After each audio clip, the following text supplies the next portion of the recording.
At Total Pharmacy Care, we fill your prescriptions and answer any questions about your medications. No distractions and no long lines. Tell your doctor to send your prescriptions to Total Pharmacy Care.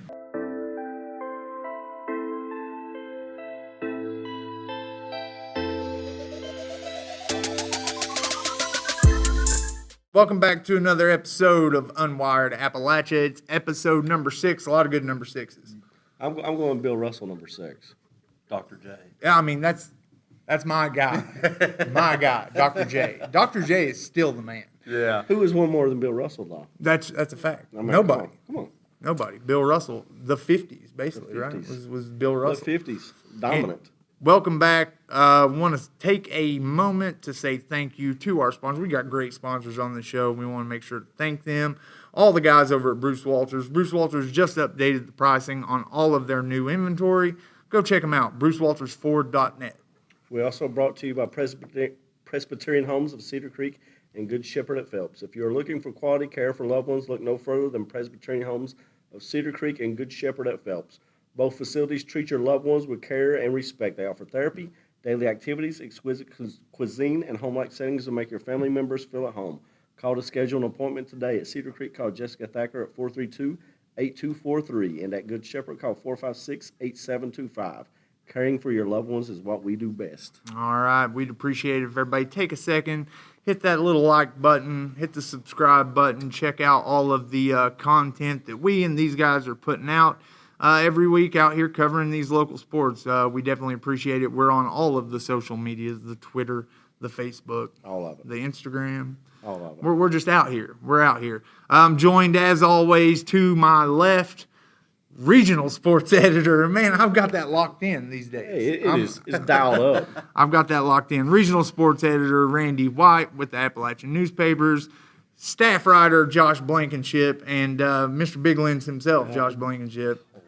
AKA Pokemon Go. AKA look out Tyler Childers. Yeah, look out Tyler Childers. Josh Blankenship. Who's not going to follow ladies and him to Virgie? I probably wouldn't. I don't know. I don't know.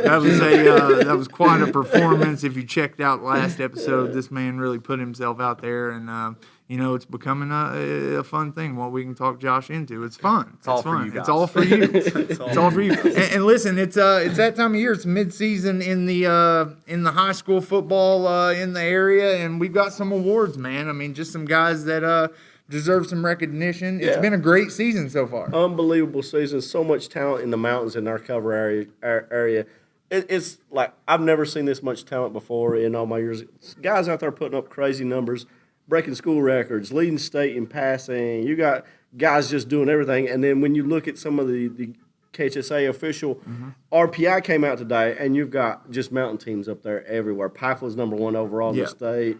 Just kids doing amazing things. Wes, if you want to kind of just read through some of the top candidates, and me and Josh will go through and tell some of our picks for players of the year at each position. All right, and again, these could change. This is just mid-season recognition for some of the great things that these guys have done so far. So, of course, we're going to start out with top quarterback in the region. Lots of names, lots of guys putting up crazy numbers and out here really playing well through the first half of the season. First nominees for top quarterback in the region: Chase Mims from Betsy Lane, Chance McKenzie from Perry Central, Tyler Hunt from Pike Central, Brent Potter from Floyd Central, Riley Priest from Johnson Central, Garrett Miller from Hazard, Dalton Meade from Shelby Valley, having a huge season, Ethan Varney from Tug Valley, Jake Hyden from Paintsville, and Isaac McNamee from Pikeville. And then you guys talk a little bit about some of these guys. I mean, who really,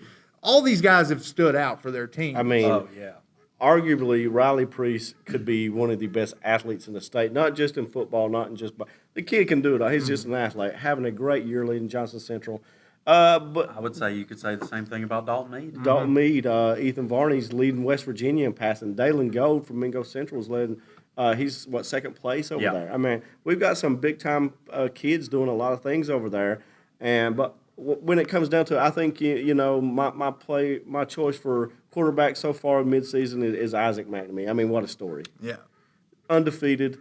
They have a tough schedule, unbelievable year. And his first year starting keeps getting better every game. Sky's the limit for him. got great receivers, great offense, great defense. I mean, and he's adding to what they're doing. Well, and I think, like, what we talked about earlier about him is like, if you're just looking for your prototypical quarterback, like somebody you can go watch and you know that's what a quarterback's supposed to look like, you can go watch Isaac McNamee, and that's what you're going to see. Who was your choice, Josh? I had Ethan Varney. I think this kid is absolutely tearing it up, like on the ground and through the air. Like he's posting.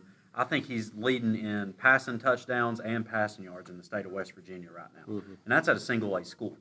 So I mean, and maybe the most crazy thing to me about Isaac McNamee, 15 years old. Yeah. Doing it all at 15 years Yeah, old. and you know, big pressure games, pressure situation. Pike County Bowl, what a crowd. Yeah. The Belfry game, what a crowd, what a game. I mean, and you just go down the roster. Look at what Paintsville, they're trying to take it. They tried to take away his deep threats. He adjusted. He's making, you know, that's hard for a first-year starter to do. well, the thing is, he doesn't need his deep threats. Yeah.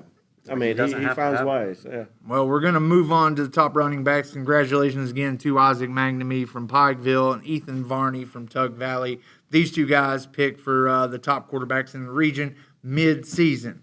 Top running back nominees are Carter Akers from Prestonsburg, Dalton Boyd from Floyd Central, Austin Tackett from Betsy Lane, Dom Francis from Phelps, John Walker Phelps from Paintsville, Matt Anderson from Pike Central, who was a bull of a running back, by the way.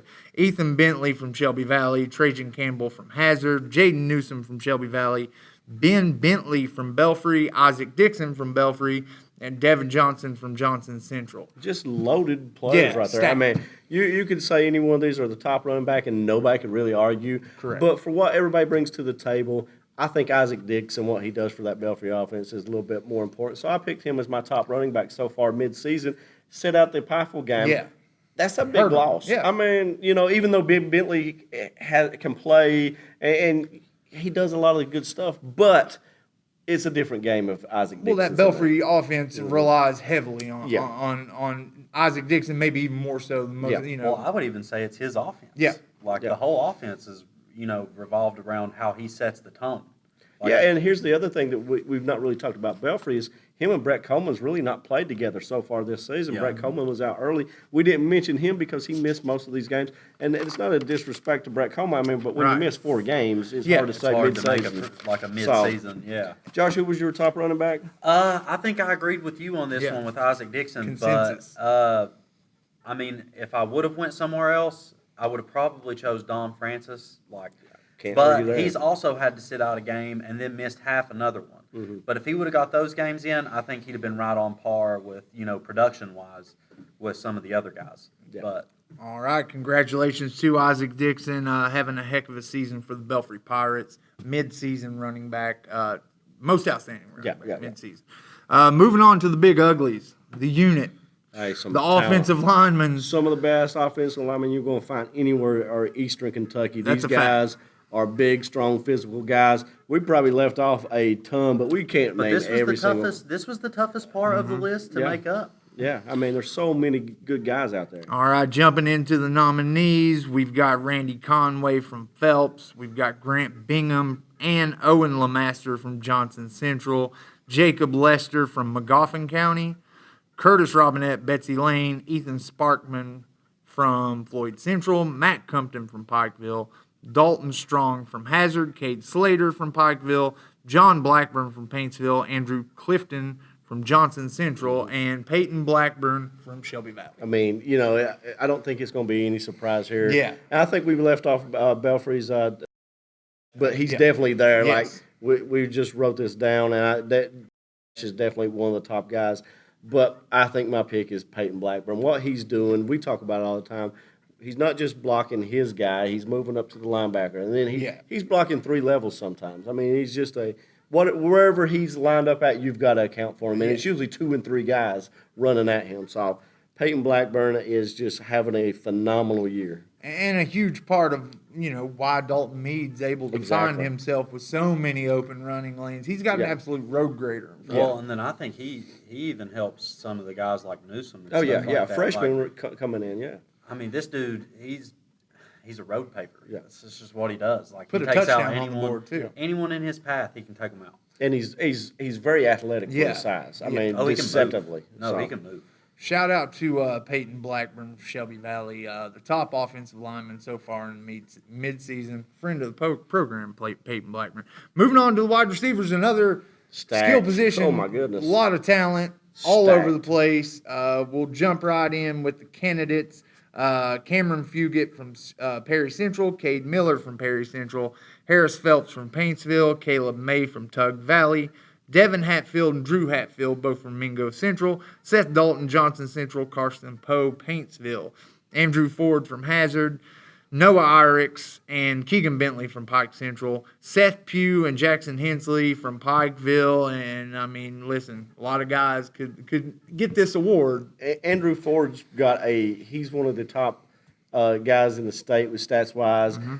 Josh has the top guy in the state in West Virginia for receiving, and Drew Hatfield, and it's not even close. Yeah. He's doubled everybody else that's in that state.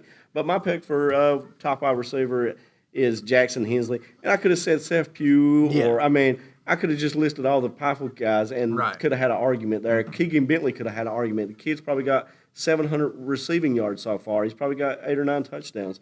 But I think what Jackson Hensley brings to the table, he's got that dynamic of the speed and the size. He's just a playmaker. So I went Jackson Hensley, but Drew Hatfield's right there with him. I mean, it's just neck and neck. Well, and to talk about Hatfield a little bit, man, like he's just one of those guys. If he can make a catch, and then it can be a touchdown. Like he's one of those guys. He's a real quick hitter. He runs real clean routes. I don't think one-on-one it's going to be hard to cover him. I don't care who you are. And, like I said in one of my roundups, he's been racking up yards like an Amish milkmaid does. But, yeah.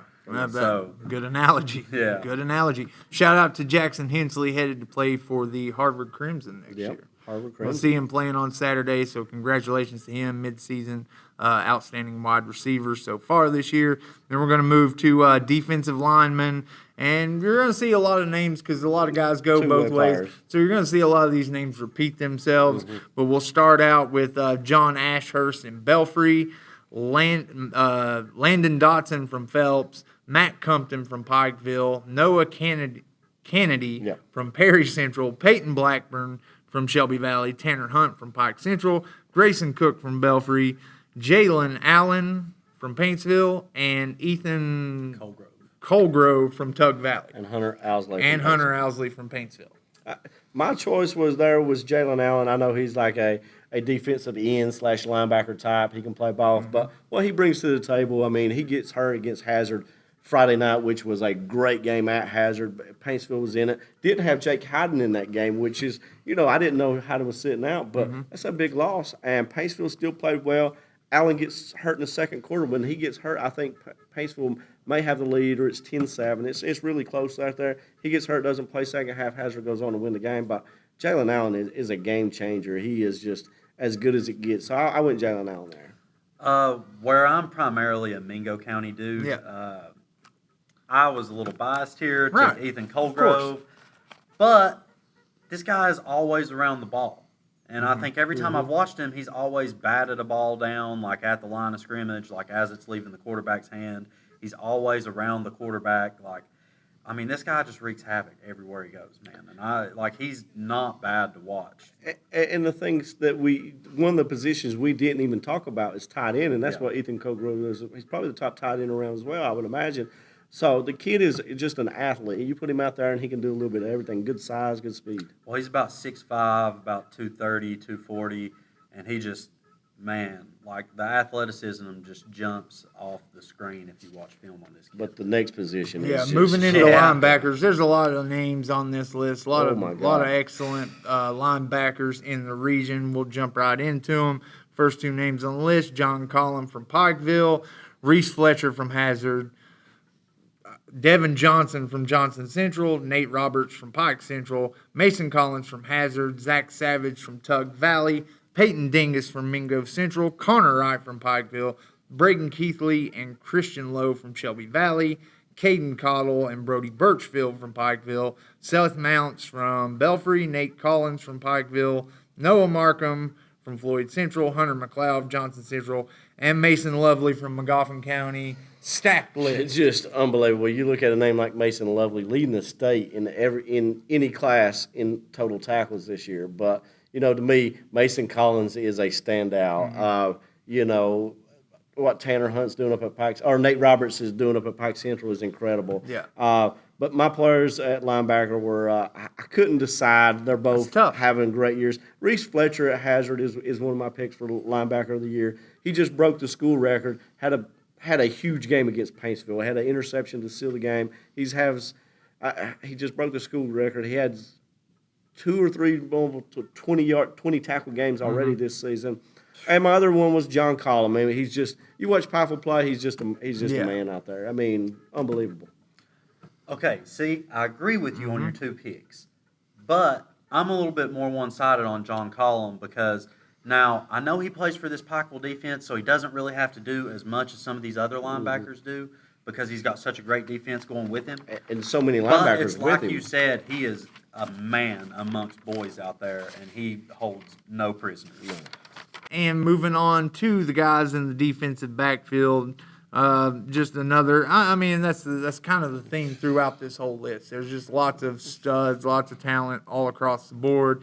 Jumping right in, we've got Daniel Smith from Phelps, Jake Hyden from Paintsville, Peyton Boyd Blair from Pikeville, Seth Pugh and Jackson Hensley from Pikeville, Drew Hatfield from Mingo Central, Isaiah Birchfield from Belfry, Ethan Varney from Tug Valley, and Dalton Mead from Shelby Valley. I mean, that list is crazy. Yeah. Just a couple of names that just stand out before I would say Isaiah Birchfield, what he's doing over at Belfry is crazy right now. Jake Hyden at Paintsville is having an Riley Priest, I don't even know if we mentioned him here, but he's had 2 pick sixes as a secondary. Yeah. Just an athlete. Some of these guys we think of them in one position, but they're multiple. Right. Just like Dalton Mead, leading Shelby Valley in tackles. He was my pick for secondary player of the year, so in mid-season. That all could change, but right now, what he's doing out there is incredible. He does a lot on both sides of the ball. That's the understatement of the century. Unbelievably what a season he's having. See, I took Ethan Varney here. In the state of West Virginia, he's tied for first in takeaways as far as interceptions goes. I know he's got 1, I think, returned for a touchdown. And, I mean, the kid just, I guess where he started to play quarterback this year, it's just really starting to click with him how he reads these opposing quarterbacks, man. And he's really finding a groove with, getting these takeaways. A dude that I put on here that was kind of interesting, he doesn't really play defensive back a lot, but Drew Hatfield. Yeah. He's a guy, Mingo Central, they've had a couple series where they've gotten exposed through the air. And they'll go to Hatfield. Like, he'll come in off the sideline, and I swear, man, every time this guy comes in, he makes a play. So I don't know if they'll ever start him at corner, but I think he definitely deserves to because he's a baller. Well, I think what we see is the theme throughout the whole list. Dude's a good word. There's a lot of dudes that are playing some great football in the region. And, to wrap it up, we're going to pick our player of the year right now, or mid-season, who we think is. To me, I talked about, Dalton Mead numerous times, Isaac McNamee, I mean, Riley Priest. There's so many candidates. Reese Fletcher, what he's doing. Mason Collins. I mean, all these guys are great nominees, and you could say that, and I don't think him back. But I'm going with Peyton Blackburn, what he's doing, both sides of the ball up there on the line. I mean, that could change, and what's going to hurt him, he doesn't have stats as an offensive lineman. But right now, what he's doing, I've been really impressed. So my pick right now is Peyton Blackburn. Love to see it. Now, if I'm picking a midseason player of the year, I'm going to go with Ethan Varney just because the kid came out of nowhere and was playing running back and wide receiver last year. Comes in and puts up gaudy numbers as a quarterback. He's absolutely blew me away. So he's really, to me, that's the hands down pick for me. Well, listen, congratulations to our players of the year, all the nominees, all the guys out here leaving it all on the field every Friday night. Still a lot of football left to play. We're going to be looking forward to all of that, and something you can look forward to is the All-Mountain team, which we'll always do at the end of the year. I have a feeling you'll be hearing a lot of these names again. A lot of these names again. A lot of these names are going to come up again, so be on the lookout for that. And all right, we're going to spend a few minutes on this. It's a discouraging weekend for those of us in Big Blue Nation. Third loss in a row by UK. Obviously we're a program that talks about sports. We really had to decide whether or not we were even going to talk about this. It was so upsetting. That was a tough one. Infuriating. Usually either Wes and I watch the game together, or if we're not, we're texting about it. That's the least we've texted about it. I mean, there was just really not much to say. Just didn't show up. By the way, and first of all, I hate the chrome helmets with the white That's lettering. exactly what I said. I hate those things. They should never wear those again after that performance. They should burn those. That aside, I mean, we just didn't play well in any aspect of the game. Sawyer Smith almost seems like he's regressing a little bit from the floor. I don't know. I don't know. This can't be as simple as Terry Wilson being hurt. No. Whatever the Florida game did to us, they still not recovered. Yeah. It's not been the same team since the last quarter against Florida. Like the first 3 quarters against, I just don't know. Like the tackling has gotten to the point to where it's like, what are they doing? Like it looks like they lost their fundamentals. It just looks like they didn't even want to be at the stadium Saturday. Well, I mean, this is a team that, last year's team was the best team in my lifetime. Yeah. I didn't have expectations to have as good a season, losing the guys that we did, Josh Allen, having that kind. But I still thought the way that we've recruited, we've got guys that can play on this team. They just don't seem to be able to put it together right now. No. And then if Sawyer Smith, I haven't really seen what exactly. I know he got hurt, but we talked about this earlier in the season that if Sawyer Smith goes down, Lim Bowden's probably our next best option at quarterback. But we're going to get him killed right now. That's the problem. I mean, if he gets injured, then what? Yeah. I mean, this team right now, they've really got to look at themselves in the mirror and say what they're playing for. Salvage the season at this point. There's no doubt the bye week couldn't come at a better time. 3 losses in a row, 3 tough losses. Not arguably, it's a fact we just lost to the worst team we've lost to. Yeah. We're better than South Carolina. There's no doubt about it. On paper, our roster is better than South Carolina's. So hopefully Coach Stoops, coaching staff can get these guys kind of reset, take this bye week, and just I think you go back to the drawing board. You got to figure something else out because it ain't working right now. Maybe just go run heavy on offense and back to fundamentals on defense. Make it simple. Do you ever think that there will be a time where Kentucky and the Bengals will be good at the same time? If that happens, the world's probably ending. So yeah. I would almost be scared if that started to happen. It's hard out here. If you're a Kentucky fan, if you're a Bengals fan, it's real hard. It's real hard. And I don't already want to be like, God, basketball season can't get here soon enough. It's October. It is October. Basketball season at this point cannot get here soon enough.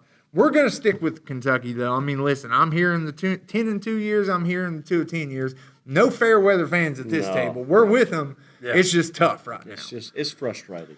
All right, well, that's going to take us right into talking picks, weekly segment. Talk a little bit high school, a little bit of college, a little bit of NFL. We've got some high school games on the docket coming up this week. First game on the schedule that we're picking, Somerset at Hazard. What a game. Somerset is tearing 2A up right now. They're putting up 70 points almost every week. Hazard's coming off a huge win over Paintsville. They're right there. They got a big matchup coming up with Pikeville here in a few weeks. Just a huge matchup with 2 good teams. With that being said, I have to go Somerset here. I mean, what they're doing in 2A is so impressive. I just think that they're so explosive. It's going to be hard to contain. Yeah. I agree with you. However, I did not take Somerset. I took Hazard. Yeah, I can see that happening.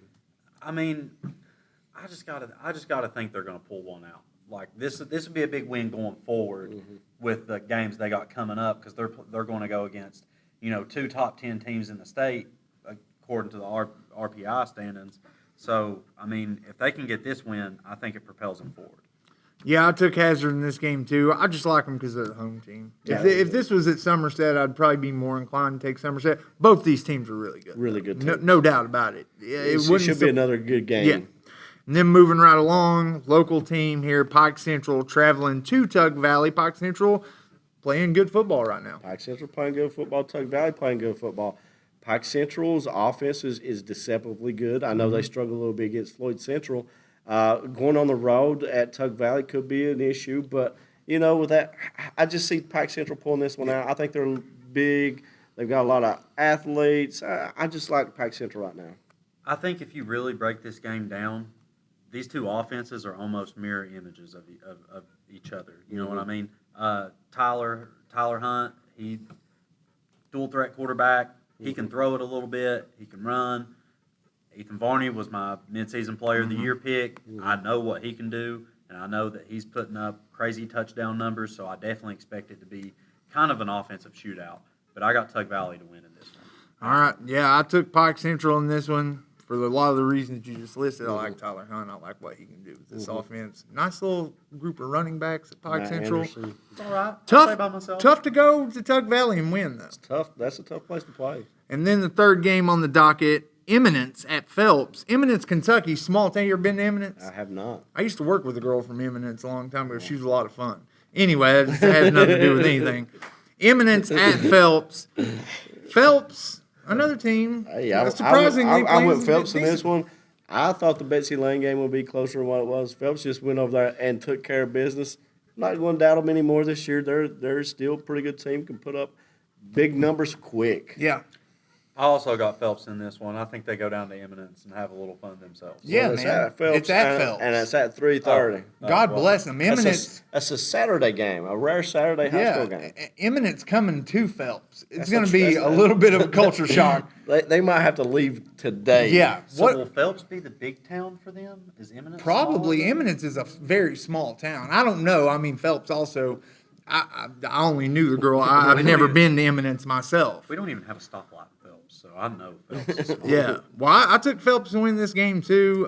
Does anybody have a clue what Eminence? What are they? The mascot? Do we know? No clue. No idea. Well, anyway, shout out to Phelps. They get a win this Saturday. Saturday high school football. Saturday. Love to see it. that's cool. Moving straight into college football. First game on our docket, Central Florida at Cincy. Central Florida is a surprisingly good, well, not surprisingly, they're a good team this Good year. team. I went Central Florida. I took Cincinnati. God bless you. I took Central Florida. I picked against them earlier this year. I can't remember exactly against who, but they blew their doors off. So I'm going to roll with UCF in this game. Second game, big SEC matchup. Auburn, who is playing some lights-out football right now, at the god-awful Florida Gators, also playing some pretty good football right now. I went Auburn. I just think what they're doing right now is too good. Yeah. I'm riding with Trask in that Florida offense because I think since he came in against Kentucky, I think he's been playing pretty good ever since then. I've got a friend who's a big Florida fan. You know what I'm talking about. What I don't understand is how was Felipe Franks starting over this kid? No clue. How good could Felipe? Kyle Trask. Kentucky game. It doesn't matter. Franks came in against Kyle Trask is obviously a better quarterback. Way better. Clearly a better quarterback than he is. I ended up taking Auburn. I haven't picked against Auburn. They've done right by me so far this year on these picks and elsewhere. So I took Auburn in this game. Bo Nix playing pretty good football. Third game in college, Cal at Oregon. Oregon's been a little bit disappointing, I would say, with a guy like Justin Herbert coming back, who a lot of people had at the top of their draft board, number one quarterback. There's no chance he's the number one quarterback in the country. No way. I may even take three quarterbacks over. I'd take him. I'd definitely take Tua, Trevor Lawrence, and Yeah, I mean, even Joe Burrow. I take Joe Burrow over him. That Burrow kid's pretty good. Even with that though, it's Oregon at home. Cal's not all that great. No. I went Oregon. I also went Oregon. Yeah, me too. I'm not picking Cal in this game. You just said all that. Yeah, I'm taking Oregon. I'm taking set him it against up. Cal. Yeah. I mean, Cal is not going to go to Oregon and get a win. I just don't see it.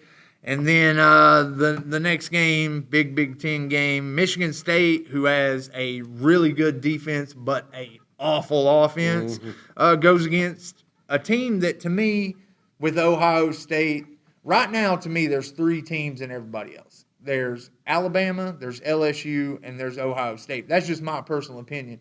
If you're Georgia, you got to be kicking yourself a little bit for letting Justin Fields go. I think I understand the rationale. Jake Fromm's been there for him. He's kind of established. Justin Fields is a He can play. very good quarterback. He can play. I went Ohio State. I just don't think Michigan State's got the offense to go up there and compete at Ohio State. Yeah. I took Ohio State too. I got Fields having a huge game in this one, so. Yeah, I got Ohio State. I like them to run away with the Big Ten this year. I don't know who challenges them. I don't see anybody up there challenging. I think they've just separated themselves from the rest of the Big Ten. The only team I thought may even challenge them this year was Michigan. Michigan stinks. Stinks. John Harbaugh is going to get fired this year, but we don't have to go into that.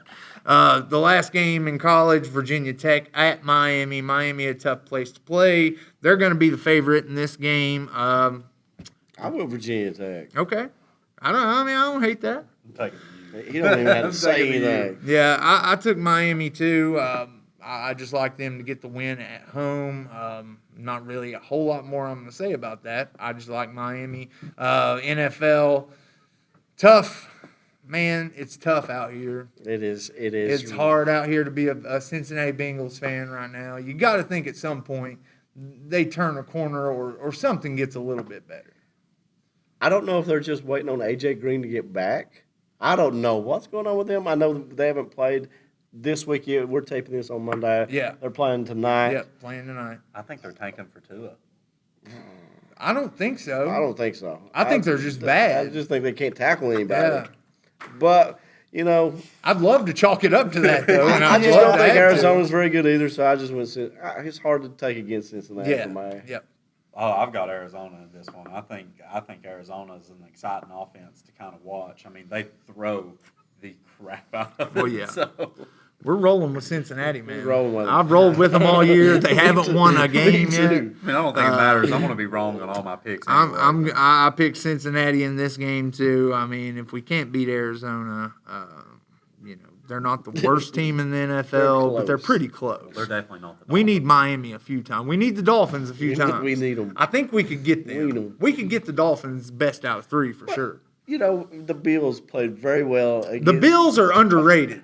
Josh Allen's good. They just Their turned the defense ball is over good. a I agree million with that, times. 100%. But The Bills' So- defense is good, and I'm not just making excuses for Cincinnati. well, you limit Tom Brady to 16 points. Yeah. The Bills have a good defense, and we know Andy Dalton ain't Tom Brady for sure. Not Understatement Yeah. of all time. he's not Tom Brady. He is Bills not are just like Tom a Brady. few pieces away. Yeah, from the Bills being are pretty darn underrated. good. The Bills are underrated. Anybody that has Frank Gore run the ball, you got to have some respect for How them. about the resiliency on that guy? You don't see running backs play for how long has Frank Gore been in the NFL? 12 years? 13 years? I think he got drafted in 1956. Yeah. I think he's Legit been first ballot Hall of Famer. Oh, for sure. What are you talking about? He's not going to quit playing. Yeah, if he Okay, if he so ever he'll be in the retired. Hall of Fame before he's done. I mean, it's unbelievable the kind of longevity Frank Gore's had in the NFL, where most running backs, like if a you year or get two. 3 years out of them, that's a good stretch. Anyway, moving on. Atlanta at Houston. Atlanta a little bit disappointing. I feel like looking at the Atlanta roster on paper, they should be putting up 40 points a game and just not getting it done right now. And Devontae Freeman's been very disappointing for me in my fantasy league. In Atlanta, On a like personal note. when you pick in the lines and you're trying to pick Atlanta, this year I've learned to say just avoid them. I'm going Houston. I went Houston. I got all kinds of faith in Deshaun Watson. Well, so do I, and I have no idea what I was thinking here, but I picked Atlanta in this game, going on the road to beat Houston. Man, I'd like to take that one back. I don't know what I was thinking there. Maybe I was just looking to go against the grain. Maybe. But for some reason, yeah. You did what I did last week and went I took against your Atlanta. instincts. And then here's our team, man. My adopted team for the year. Jacksonville. You got to have The Jacksonville somebody Jaguars. to root for. Minshew, man. If you're not a Gardner Minshew guy, what's wrong with Who you? else This is- dude is Who else is fantastic. chilling with Uncle Rico? Yeah. Just chilling with him. In the van? In cut-off jeans. My goodness. Cut-off jeans. I mean, Gardner Minshew, electric to watch. Had another good game. You don't even have to say who they're playing for me to make my pick. Yeah, I'm picking them against the 85 Bears. I'm taking them over Carolina this week. Yeah. I took Carolina, actually. I like the way Kyle Allen is Yeah, he's playing. not playing I bad. think the team's rallied around him. Yeah. No, I'm with Okay, you on whatever, that. Corey, whatever. Cam Newton probably lost his job. I though. just it was hard for me to pick against Gardner Minshew. Like I I did not. But want you to done pick it Carolina. anyway, I so- did, but it's because I think I like Christian McCaffrey so much. Like, I just think he's going to end up balling out against a less than motivated Jacksonville defense. I don't know, man. They're looking pretty good right now. The offense, surprisingly good. I think, poor Nick Foles. Dude cannot catch a break. Can't catch a break. Can't catch a break. He ain't getting his job back. This There's is the no Gardner way possible. Minshew show now in Jacksonville. I took the Jaguars, too. I'm riding with them all the way to the Super Bowl. If I would have felt like this at the beginning of the season, I would have picked them to win the Super Bowl. Last game in the NFL, Green Bay at Dallas. A lot of people Super Bowl pick Dallas Cowboys. Green Bay still not. I think both teams are a little bit overrated so far. For sure. I kind of like Green Bay and what they're doing, but Dallas at home, I went Dallas. Everyone could come back and bite me, but I just went Dallas at home. I also went Dallas. I think you'll see a lot of Ezekiel Elliott just doing this For sure. all day. Yeah, it's clean sweep. I took Dallas too, although I do think Green Bay's defense is pretty good against the run and got a good pass defense. Ezekiel Elliott, I don't think we've seen him at his best just yet. I think he's still kind of getting in the swing of things where he wasn't in camp all year. Dak Prescott, kind of so-so, but He's I like. still out there working for that money, though. He's earning his money, that's for sure. But I got Dallas in this game, and I haven't seen the standings. I don't feel great about where I sat last week. I'll be sending them out here later this evening. Me and Josh are still steadily holding up the bottom. I feel like I'm one working good my week, way. guys. One good I week. feel like Corey's still he's still in second place. Corey's doing good. He's the only one part of this show I feel like that's doing very good. I'm working. I think you're right there. I with don't him. know, man. I didn't feel great about last week, I but think it's rigged. I think Corey's making in phone calls and getting teams to throw games. well, if he's got that ability, God bless him. He needs to let me know because Me too. we got some That's things what to I'm talk saying. about, not on camera, if Yeah. that's the case. Coming back, we've got some games firing up on Thursday here in the area this week. Not only high school, but also a college game. University of the Cumberland's coming to play UPike, fresh off a 98-0 win. Over 98. Union. Over Union. I've never seen anything like that before. That's going to be Saturday game at I think Saturday, that okay. one's Saturday. I think the kickoff is 5:00. UPike's playing really well. Cumberland's ranked 13th, I think, in the country. Come off a 98.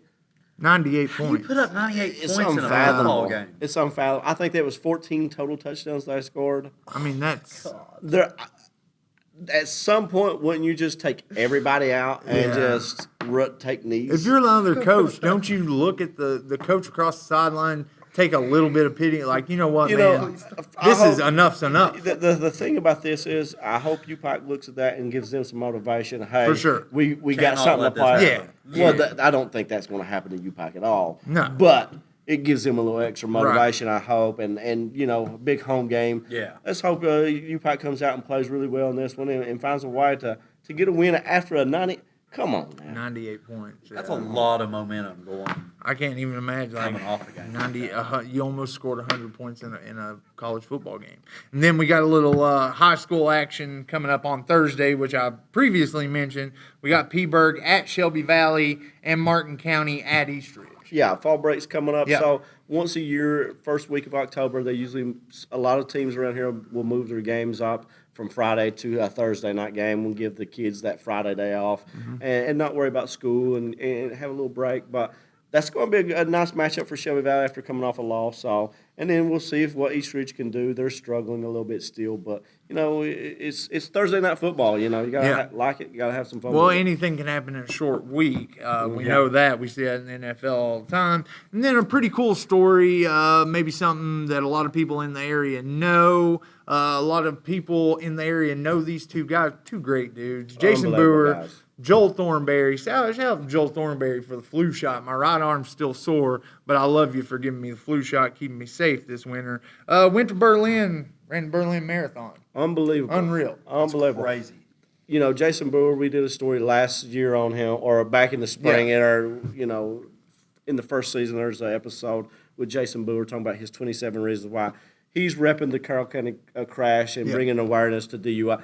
not just in the States, not just the state of Kentucky, but now across the world. He has a goal to run all the 7 major marathons in the world. That was the first one. Congratulations to those 2 guys, 2 of the best guys you can meet, just phenomenal people. Great dudes for the community. These guys do a ton. Jason Moore is the principal at Highfield High School. Used to coach Shephard Valley. Just an inspiration the kids can see. You can do, just do what you're supposed to, and you can accomplish anything. And he's still setting examples, nowadays away from school. So shout out to Jason Boer. Phenomenal accomplishment. Yeah, and it's just a really cool story behind it, and the 27 reasons. I mean, these guys are just doing some really cool stuff, and we'll be keeping up with their entire journey. These guys will be writing about it. So shout out again to those guys for doing a really cool thing. First leg of the marathon, Berlin Marathon. Unreal. Thanks again for joining us for another episode of Unwired Appalachia. Be sure, go give us a like, give us a subscribe. Follow us on Twitter, Instagram, Facebook, all the social media. Yeah, if you got a suggestion on what song you throw want it to out there. hear Josh sing. Interactive. He's open to suggestions. This is like radio. You give him a request, we'll find a way to make it happen. I just want to go on record and say I want to be. I like 80s music, though. I'm whatever with the singing. I don't, whatever. I don't want to be any part of it. I do want to see him go Oklahoma drill or at least 40-yard dash with Peyton Blackburn. He's been talking that he can get Peyton If I was 40. his age, I would do this. Peyton, if you're listening, if you're watching this, do not listen to a word. Mid-season player of the show him why. But if you do want it in the 40-yard dash, if I was his age, I would do it. I would already done it. I would have called him out on the football field that day. I can take you out right here. Well, no, I'll do it all day when he's not around. But if he's around, I'm not saying anything. Well, that's probably smart. Anyway, thanks again for joining us another episode. Be sure to tune in next Monday. We'll be doing all this madness again. So thanks again for joining us.